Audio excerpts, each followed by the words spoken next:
Reese's peanut butter cups are the greatest, but let me play devil's advocate here. Let's see. So, no, that's a good thing. That's definitely not a problem. Reese's, you did it. You stumped this charming devil. If your roof starts to leak or your floor's really squeak, you live in a money pit. Money pit. If your basement needs a pump or your place looks like a dump, you live in a money pit. Money pit. Pick up the telephone, fix up your home sweet home by calling 888 Money Pit. The Money Pit is presented by Wagner Sprayers, the Angie app, and Dyche Coatings. Now, here are Tom and Leslie. Coast to coast and floorboards to shingles, this is the Money Pit Home Improvement Show. I'm Tom Kreitler. And I'm Leslie Segretti. And we are here to help you get projects done around your house. What kinds of projects? Well, home improvement projects, of course, DIY or not, whether you're doing it yourself or you're hiring a pro and you need some guidance to get going, or maybe you're stuck in the middle and you need some help to get out of where you are. We are here to do just that. First step, though, is to help yourself by reaching out to us with your questions. You can do that by going to moneypit.com/ask and clicking the blue microphone button. You can tell us your question and we will get back to you as quickly as possible. Or you can call us at 1-888-MONEYPIT. Coming up on today's show, we're going to talk about window shutters. Now, they are an attractive addition to your home's exterior, but they actually don't do a darn thing to actually protect your windows. For that job, you need something called a storm shutter. So we're going to share the options just ahead. And a front door is more than just an entry. It's a focal point for the first impression a visitor gets. And if it's done well, it can significantly add to the perceived value of your home. So we're going to have some tips on sprucing up or adding new front doors that deliver more than just protection from the elements. And when it comes to outdoor living, what's old is new again, but this time there's an energy-saving benefit. We're talking about awnings. Today, they are as beautiful as ever. They're easy to operate, and they can reduce cooling bills by as much as 15%. But first, the Money Pit is about helping you create your best home ever. So whether you live in a house or an apartment, dealing with a repair or dreaming about a renovation, we're going to help you tackle your to-dos with confidence and have a little fun along the way. So reach out to us with your questions right now at 1-888-MONEYPIT. If you do, we'll toss your name in the Money Pit hard hat because we're giving away the Wagner Titan Control Max 1700. It's a fantastic paint sprayer that's worth $379. It's going out to one listener drawn at random. Make that you. Call us with your question to qualify. The number is 888-MONEYPIT, or post your questions to moneypit.com/ask. Kathy from Ohio is on the line with a weird problem. The toilet in our upstairs bathroom makes a squealing noise when we run our washer on the utility floor. Now, it hasn't always done that. It started doing it recently, and we had a plumber here who told us that something wasn't properly vented, but I don't understand why it would suddenly happen. I don't think our venting has changed, and I'm not even sure how plumbing is vented. So we are looking to solve that issue. If you can help us with it, I'd be grateful. Well, to your last question, Kathy, plumbing is vented because basically when you flush water down your pipes, you have to have some air that falls behind it so that it doesn't back up. It doesn't sort of drag. And that's what the venting does. It lets the air in and also lets the sewage gases get out. Now, in terms of why this is happening, I'm a little bit confused by this, Leslie, because typically when you get a squeal, that's on the supply side, that's on the water supply side. And when it comes from a toilet, it's almost always caused by the fill valves. Now, if the plumber is attributing this to having something to do with the venting, he may be seeing in the toilet that sometimes you get gurgling in a toilet when it's not vented well. And if the water inside the tank goes down, maybe, and it's got a bad fill valve, it tries to fill itself back up and it squeals, and that would account for the fact that it's happening now, and it hasn't happened, in the past, because it's just sort of a developmental thing. But I would be curious to know what the plumber thought the solution was, because you can't just say, well, it's got a problem, but I can't fix it. That's what you're there to do, and there's lots of ways to address venting. If it hasn't happened before and it is a vent issue, it also could be a blockage somewhere down the line. So there's more unanswered questions here than questions, but I will tell you that normally those squeals have to do with valves. And they usually have to do with toilet valves, because when they don't fully open, they're going to squeal a little bit as the water goes through. And copper plumbing, will telegraph that sound all over the house. So it can sound, you can hear it in every single room, even though it's happening up there in the bathroom. We've got Robert in Delaware who's got some problems with the sidewalk. What is happening? I have a small issue with my walkway coming into my house, and that is the divider between the concrete pads, the walkway. They're all in good shape except for one. It seems to have deteriorated and washed away. So I'm trying to think of a way to fill that in. I didn't know if I should put sand in and then pour in a composite, or it's actually about a half-inch gap there. If you have any ideas that could help me, I'd be very appreciative. You know, Robert, that problem you describe is very common because those the fillers between the concrete slabs that you mentioned, those are really called spacers, and they're actually there to give the concrete a place to expand and contract so it doesn't push against each other and crack. But they're not nearly as permanent as the concrete, obviously, and they're just going to dry out and fall out over time, and then you end up getting dirt, and you get seeds, and you get weeds that fall into there. So what you want to do is this. You want to scrape out anything that's in that space between the two concrete slabs. Then you want to pick up something we call a backer rod, which is like a foam noodle. Comes in different diameters, and it sounds like you're going to need one that's like 1 inch in diameter. You cut a piece to fit the width of the sidewalk, and then you press it into that gap. You can use a screwdriver or a stick or something so it sits down below the surface, probably at least, maybe I'd say a ½ inch or so. And then on top of that backer rod, you basically install a flowable urethane type of caulk sealant. And when that dries, it'll expand and contract. And because you have the backer rod there, it's not all going to fall down to the bottom of the slab, and there'll be no end to how much of that stuff you need. So the backer rod keeps it in place. You put the sealant in there. It dries. It attaches itself well to both sides of the slab. And you're going to have to do this probably again and again in the future, but that's the best way to handle that. Putting sand in there is not going to solve that at all. It's just going to grow weeds. So put the backer rod in and you'll be good to go. Hey guys, if you have loved ones that depend on you, you want to know that they're going to be taken care of should something happen to you. Now, life insurance can do just that. It'll provide a safety net and future-proof your family finances. And Policy Genius gives you a smarter way to find it and to buy it. Now, Policy Genius makes it easy to compare life insurance quotes from America's top insurers in just a few clicks to find your lowest price. With Policy Genius, you can find life insurance policies that start at just $25 per month for $1 million of coverage. Now, some options offer coverage in as little as a week and avoid unnecessary medical exams. Policy Genius works for you, not the insurance companies, so you can trust their guidance. There are no added fees, your personal details are private, and they have thousands of 5-star reviews on Google and Trustpilot. Your loved ones deserve a financial safety net. You deserve a smarter way to find and buy it. Head to PolicyGenius.com or click the link in the description to get your free life insurance quotes and see how much you could save. That's PolicyGenius.com. Do you love learning about home improvement on our podcast? Well, we love bringing you all the latest tips and tricks. And if you want to make us smile, leave us a 5-star review on Apple Podcasts. Just go to moneypit.com/review. Well, if you guys have big painting plans this summer, we have got a serious paint sprayer to give away that will help with those projects. It's from Wagner. It's the Titan Control Max 1700 paint sprayer, and it's great for handy persons, general contractors, experienced homeowners, inexperienced homeowners, you name it. But if you got to tackle a large painting project, this is the tool that does just that. It's worth $379, but that Titan Control Max 1700 paint sprayer is going out to one listener drawn at random for free. Make that you. Call us now with your question. The number is 1-888-MONEYPIT or go to moneypit.com/ask. Well, this is the time of year to be outside enjoying your property, but Grace is on the line with some issues with a patio that needs restoration. What's going on? We have a patio that's 40 years old. It's concrete. It has soldier edge bricking all the way around it, but some of the portions have raised and are actually a little dangerous, and some of the portions also have just turned color.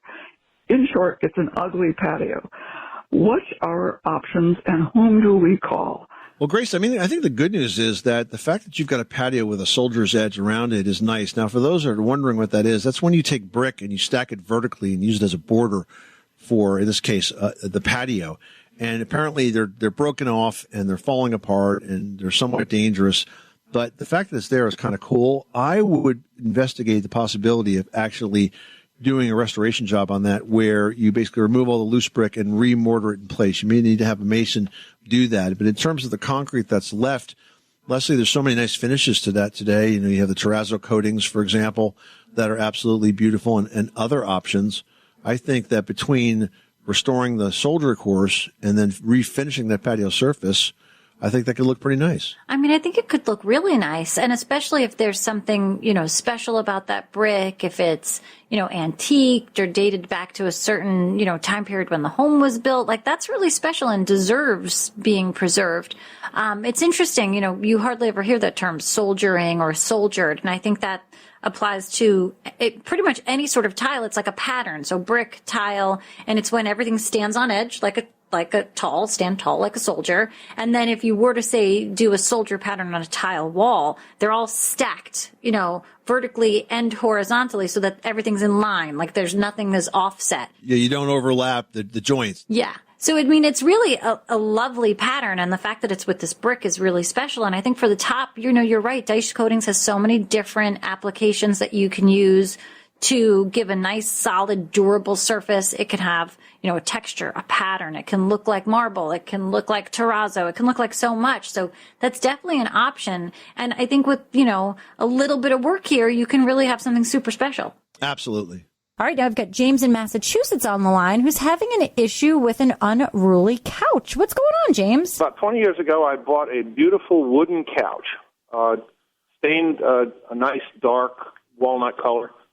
And where you sit on it was cushions that were covered in a fabric. Were they loose cushions or were they attached to the frame? They were not attached to the frame. They were loose.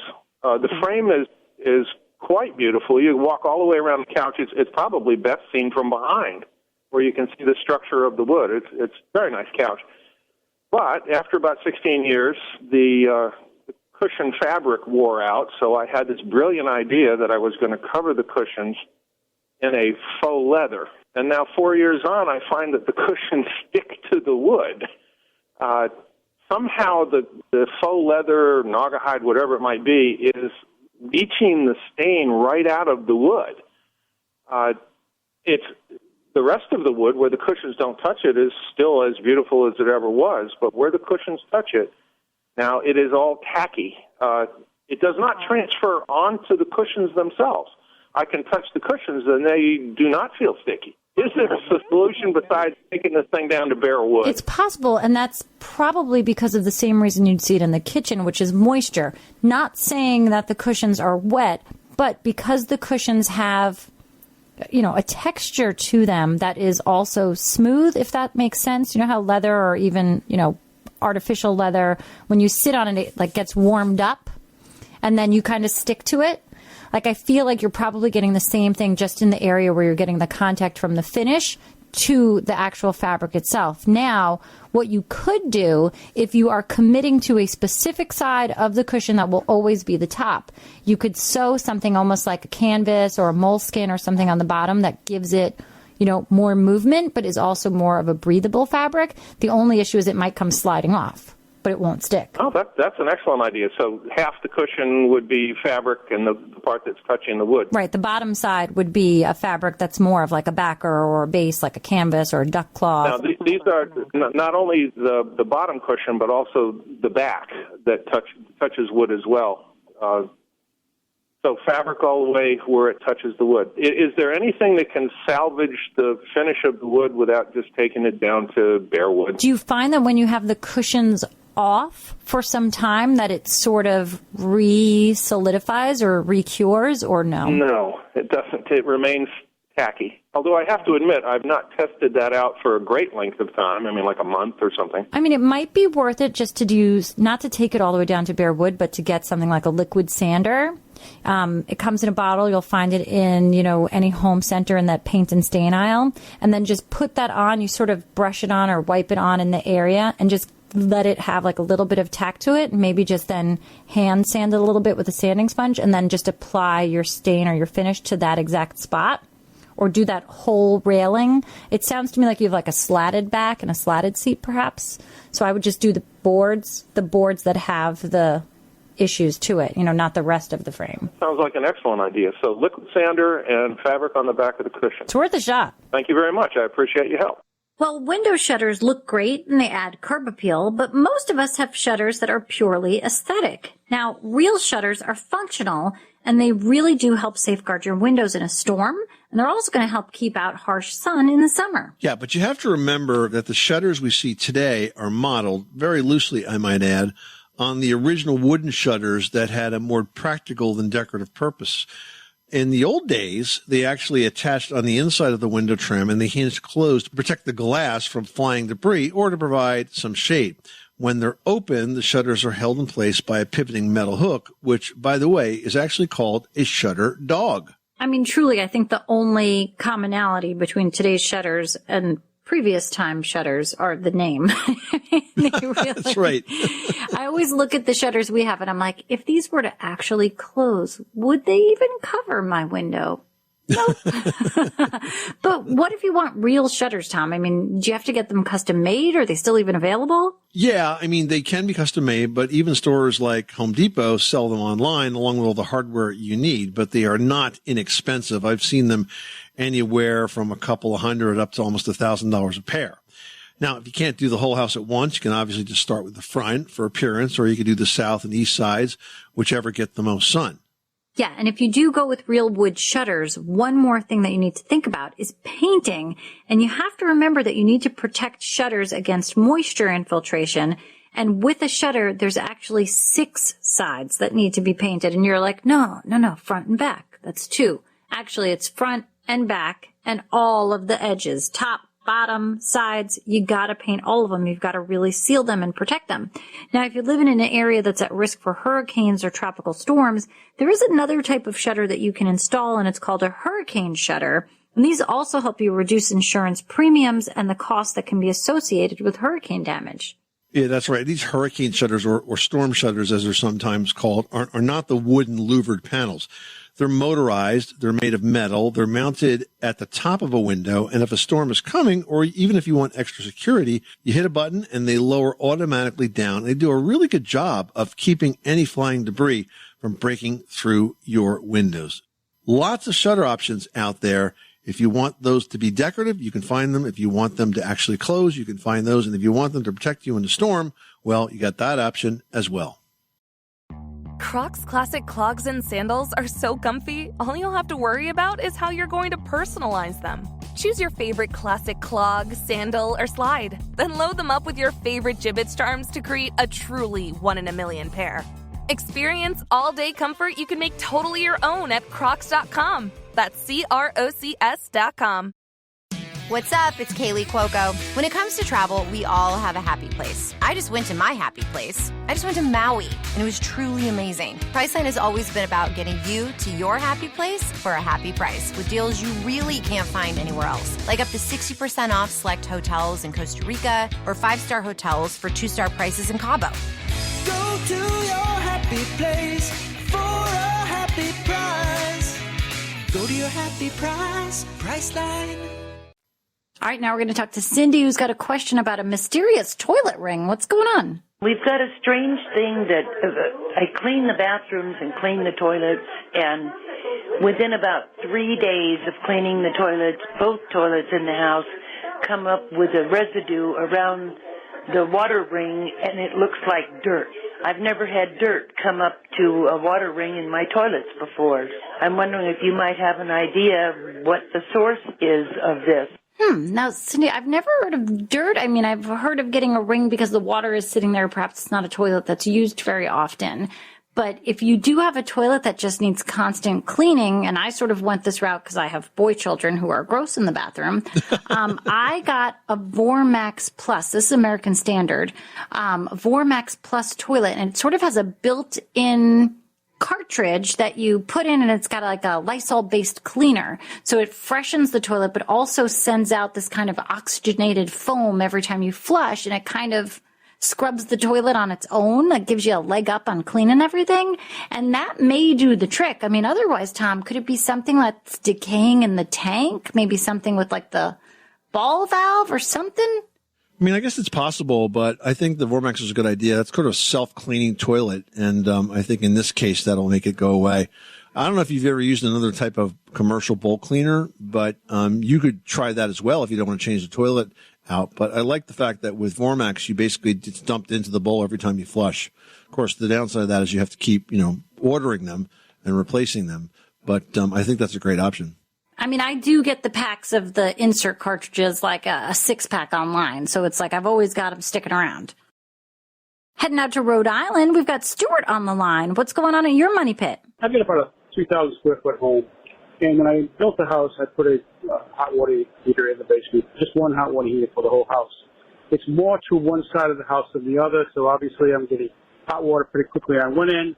On the other end, it takes forever. I'm wondering how I can split that up. Should I install another regular hot water heater on the other side of the house? Right now I have an electric one on a timer. Or should I put in a tankless hot water heater? Or is there some other way to go to put in hot water on the other side of the house? So, yeah, the problem you're describing is common, and you have diagnosed it correctly. It's a matter of the time or the speed or the distance that water has to travel. And if you have the water heater in the middle of the house and your bathroom's on the end of the house, you got to wait for that hot water to make its way through the plumbing system before it starts to warm up. Now, the two options are, yes, you could put a second water heater nearer that half of the house, and that will shorten the distance, and tankless is a good option for that. The other option, though, is to use a hot water recirculating system. Check out those by Watts, W-A-T-T-S. The Watts hot water recirculating system consists of a pump that basically will take that hot water line and rotate or circulate the water through it between the water heater and the fixture. And it does so on a timer. So, for example, if you're usually waiting for water for that first early morning shower, you can have the recirculator come on, a half hour before that and warm up the water so that when you turn the faucet on, it gets hot right away, and then go off after that, because you don't want it to run all the time for two reasons. Not only does the recirculating pump use electricity, but the water heater does as well. If it's electric or if it's gas, it's got to run more often to keep that water warm. So check out the hot water recirculating systems by Watts. I think that's a good solution to this particular situation. Well, getting a new front door is a great way to add value and style to your home without spending a lot of money. And if that's a project you'd like to consider, we've got a few tips to help. First, think about the material. Lots of options here. They vary from simple solid steel to fiberglass to the very ornate wooden doors, and each can have transoms and coordinating side lights and intricate glasswork as well. Now, while it's easy to save money by opting for a lower cost model, there are definitely pros and cons associated with each type of door. Yeah, there's a fiberglass entry door, and these are going to cost anywhere from $150 to $2,000. Now, extremely ornate models with side lights and a transom, if you start to get fancy and add all those extra bells and whistles, you can run $3,000 or more. But fiberglass is a very popular option that gives you a wood-like look, and it gives you also increased durability and excellent insulation value. So fiberglass really is a fantastic choice. And I think when people hear about fiberglass, they think about like a fiberglass tub or something like that. It's nothing like that. I mean, I have fiberglass doors in my house, and you can almost not tell the difference between those doors and real wood doors. They're just amazing. Now, inexpensive doors to consider would be steel front doors. They're going to range from maybe $300 to $700. And although they can reach a lot more than that when you start adding in all the extras, steel is really the least expensive option, though it's less popular because of the harsher metallic look. And even if you want a plain steel look, fiberglass still comes in those styles and delivers a lot more benefit and reduced maintenance and energy efficiency. All right, now let's talk about wood entry doors. If you love a traditional look and you don't mind the maintenance because you are going to have to do some maintenance, then a wood door could be for you.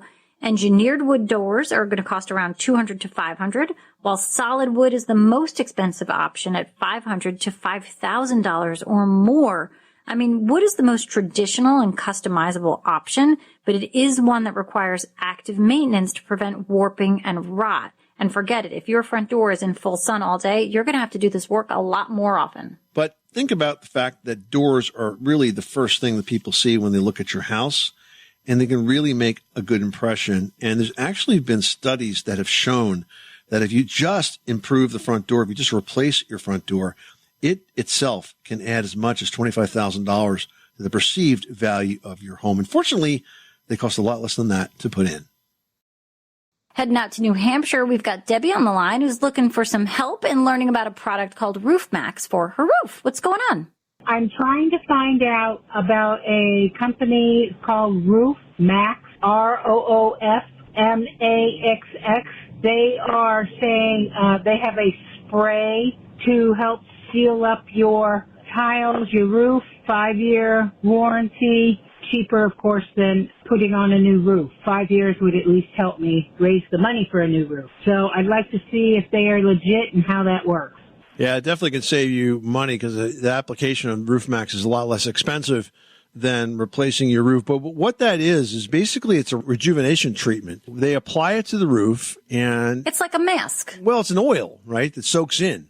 Yeah, it's like a hair mask. You put the oil in your hair and it makes your hair all smooth and luxurious and healthy again. I don't use a hair mask, so I didn't know about that. Yeah, I mean, that's basically the premise of it. When your hair gets dried out, you put an oil base or some sort of mask on and it rejuvenates. And that's kind of what RoofMax does for your roofing shingles.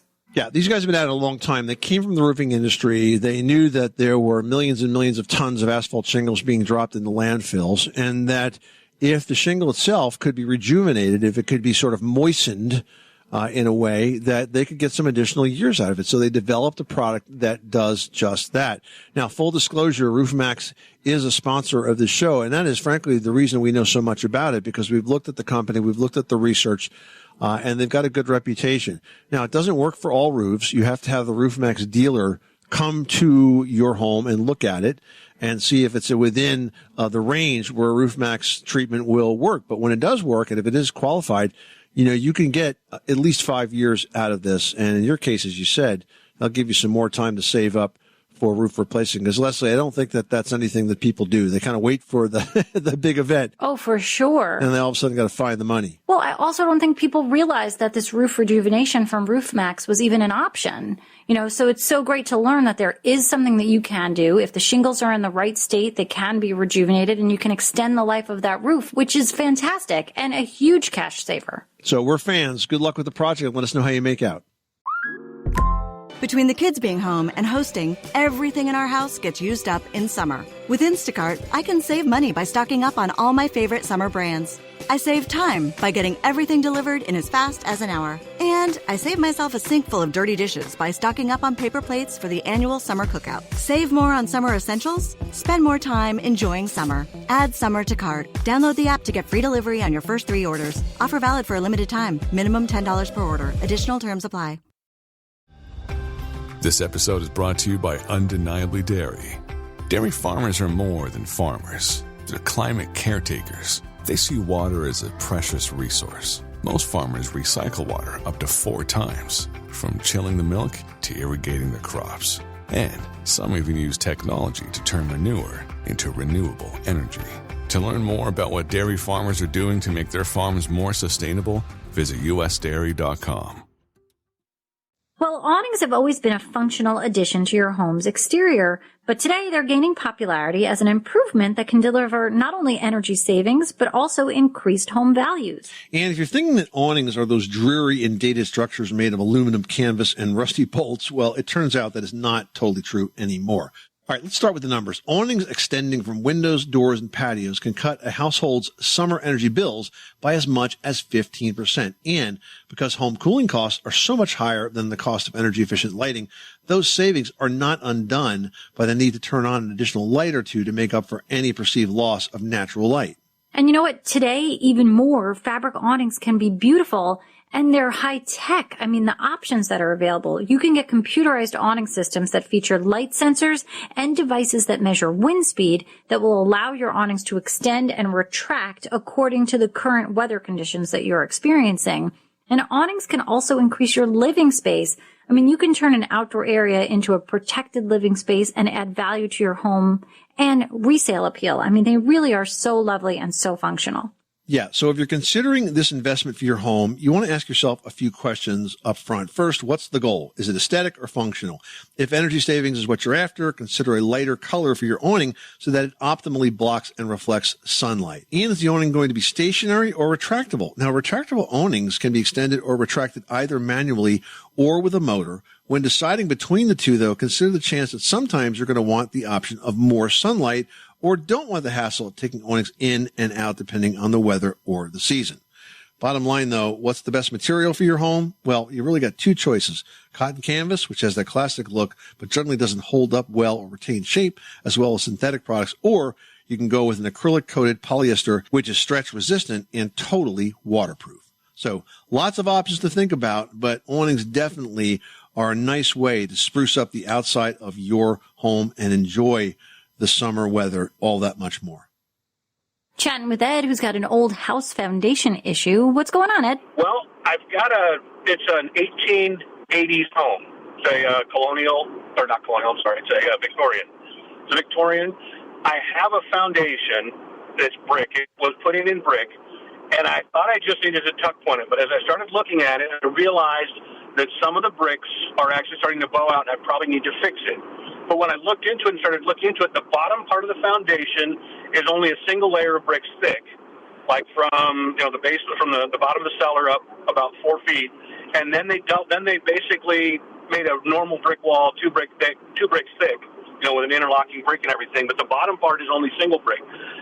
And because it's starting to bow, I'm like, I really don't want to try. I mean, I can just tuck point it, but it's going to hold the bow in place.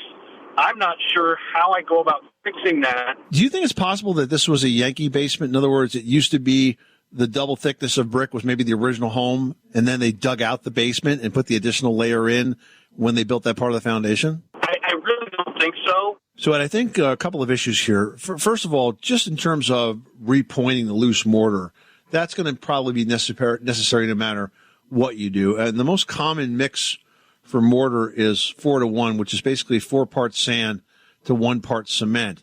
There are sometimes variations if with an old brick, if it's really, really a soft brick, sometimes they go 5-to-1 or 6-to-1, 6 parts sand and 1 part cement and 1 part lime. The lime tends to make it a little more sticky. It might make it easier to handle. So that's the kinds of mixes you would use for mortar. But I think I would go ahead and repair the loose mortar where it exists. But in terms of the reinforcement, I can only imagine how many different opinions you're getting here, but the only opinion that I think really counts is going to be the one that comes from a structural engineer because, and here's really a really important point, no matter what you do to fix this, if you don't have professional direction on this, it could potentially impact the value of your house. If you've got some serious cracks like that and you're trying to address that and make sure it doesn't happen again, a structural engineer is the one that should be designing that repair because when you go to sell the house, once the repair is done, you want to be able to prove to the potential buyer that the repair was done under professional supervision and not just the combination of a bunch of contractors' opinions of what they think ought to be done. It's really a better way to go. It's kind of like having a pedigree on the repair. So I'd fix up the loose brick as best you can, but I really would get a structural engineer to specify exactly how to reinforce that part of the wall that's bowing. Dave wrote in saying, we purchased a house about 10 years ago and since have found several significant problems, including several rooms that don't have return air vent ducts to the HVAC system. Some also have registers that don't seem to be connected to the system at all.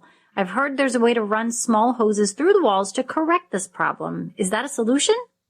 Yeah, so first of all, not all homes, Dave, have return air vents in every single room. In fact, most forced air heating and cooling systems are going to use 1 or 2 centrally located return air vents, typically like in a hallway or another space that is central to the home. Now, you mentioned that some rooms have registers that don't appear connected to the HVAC system. That's another issue. These may or may not be return air vents, and it's kind of difficult to tell, but I'm going to give you an easy test so you can figure this out. Make sure the system is running full blast. In the summer, you could simply turn the thermostat all the way down. And in the winter, you could just put it on fan only so you have air running through those ducts. Then take a tissue and hold it against each duct. If it's a return air duct, it's going to stick to the register. And if it's a supply duct, it's going to blow out. The tissue kind of is going to help you spot that airflow. Now, as for your question about the 3-inch ducts, you may be referring to a high-velocity HVAC system. It's used in retrofit situations where the homes are already built. And it used to be sold under a trade name called Space Pack. I think that's changed now, but there's only one system out there that really does this. Now, with this system, the ducts are very small, but they carry a lot of air, and they can be run through walls, which makes it easy to add to them. So what I would do, though, here is try to figure out what you have. And now that we've taught you how to tell the difference between a supply and return duct, and if it turns out that you don't have return ducts or you don't have any that are working right, then you're going to need to call an HVAC contractor. One more tip. Make sure there is a 1-inch air gap under the door to the room, because if you close the door to a room, you need to provide a way for the air to get back to that return duct. And if the doors are sealed tight all the way around, that's just not going to happen. All right, good call. Dave, hope that helps you out. Well, if you're constantly navigating a narrow staircase with a laundry basket in your arms, it's time to bring the laundry room to you. Leslie has tips on how to do just that in today's edition of Leslie's Last Word. Leslie? Yeah, more new homes have washers and dryers in hallways, in the kitchen, in a bathroom. But if yours is stuck in the basement or at least on a floor other than where the bedrooms are, don't worry, it's never been easier to move your laundry room upstairs. For example, a stack washer dryer. These are units that are small enough to fit in a closet. Another type of combo unit washes and dries clothes without any help from you. Now, this unit looks like a normal washing machine, but you don't have to move wet clothes from the washer to the dryer because the washer is the dryer and it's going to save you a ton of space. Whatever's going to work for you. I mean, think about how much laundry you do as a family, where you do the laundry, how much you're schlepping everything around. Think about bringing that laundry room to you instead of you having to go to the laundry room, and cleaning all your clothes is suddenly going to become less of a chore. Dare I say, you might even enjoy it. Tom's like, nope, not gonna. I'll tell you what, we stacked our washer and dryer when we moved our laundry room to the second floor, and we could not be happier. They work perfectly. Plus, they're a lot close. The dryer's a lot closer to the exterior wall, so it dries everything that much quicker because it's not like, going 10 feet through a duct through the flooring system or something like that to find a vent out. So it really is a nice project to take on. Well, coming up on the next edition of The Money Pit, now that we are in the so-called dog days of summer, have you noticed that your lawn is going a bit brown for the month? Well, we're going to tell you what you need to do to make it past the brown and bring back that green on the next edition of The Money Pit. I'm Tom Kreitler. And I'm Leslie Segretti. Remember, you can do it yourself. But you don't have to do it alone.